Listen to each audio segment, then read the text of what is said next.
ইতালির রাজধানী রোমে একই পরিবারের ৩ বাংলাদেশিকে কুপিয়ে নৃশংসভাবে হত্যা করা হয়েছে। নিহত ব্যক্তিরা হলেন কামাল উদ্দিন, তার স্ত্রী আরজু ও তাদের মেয়ে আরিশা। এই হামলায় পরিবারের বড় ছেলে অয়ন গুরুতর আহত হলেও তিনি এখন শঙ্কামুক্ত বলে জানিয়েছেন চিকিৎসকরা।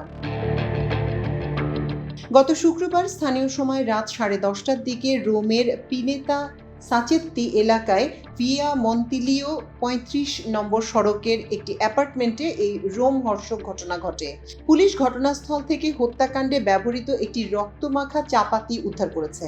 প্রাথমিক তদন্ত ও পারিপার্শ্বিক তথ্য বিশ্লেষণ করে পুলিশ জানায়, ঘাতক পূর্ব পরিচিত হওয়ায় তাকে ঘরে ঢোকার অনুমতি দিয়েছিলেন আরজু ও কামাল দম্পতি। ঘরের ভেতরে কোনো এক বিষয় নিয়ে তর্কাতর্কির এক পর্যায়ে হামলাকারীর সঙ্গে থাকা ধারালো চাপাতি দিয়ে এলোপাতাড়ি কোপাতে শুরু করেন। হামলার সময় অয়ন বাধা দিতে গেলে তাকেও কুপিয়ে জখম করা হয়।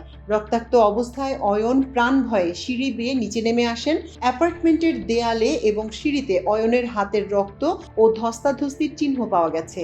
তার চিৎকার শুনে প্রতিবেশীরা জরুরি সেবা নম্বরে কল করলে পুলিশ ও অ্যাম্বুলেন্স দ্রুত ঘটনাস্থলে পৌঁছায়।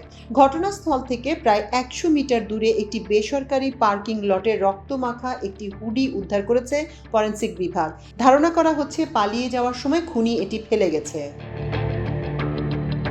পুলিশ এই হত্যাকাণ্ডের প্রধান সন্দেহভাজন হিসেবে শাহাদাত হোসেন নামে এক বাংলাদেশিকে চিহ্নিত করেছে। ১৯৮৩ সালে বাংলাদেশে জন্ম নেয়া শাহাদাত দীর্ঘদিন ধরে ইতালিতে রাজনৈতিক আশ্রয়ের চেষ্টা করছিলেন। কাকতালীয়ভাবে হত্যাকাণ্ডের দিন সকালে ফ্রোসিনোনের ইমিগ্রেশন অফিস তাকে রাজনৈতিক শরণার্থীর মর্যাদা দিয়ে বসবাসের অনুমতি দিয়েছিল।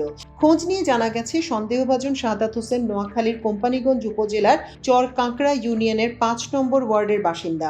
কোম্পানীগঞ্জ উপজেলা স্বেচ্ছাসেবক দলের সাধারণ সম্পাদক পদেও ছিলেন তিনি। হত্যাকাণ্ডের আগে সন্দেহভাজন শাহাদাত হোসেন ফেসবুকে লিখেছিলেন, একজন মানুষ শুধু নিজে একা মরে না, নিজেও মরে, অন্যকে মরার মতো করে রেখে যায়। তাই মরার সময় প্রিয়জনদেরও সঙ্গে নিয়ে মরা উচিত। তাতেই কারো জন্য কাউকে কষ্ট পেতে হয় না।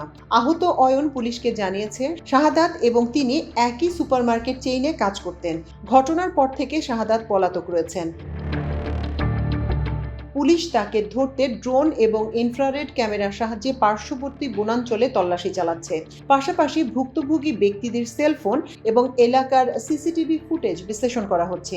রোম পুলিশের স্কোয়াড মোবাইলের তদন্ত কর্মকর্তারা অপরাধের পেছনে একাধিক সম্ভাব্য কারণ খতিয়ে দেখছেন।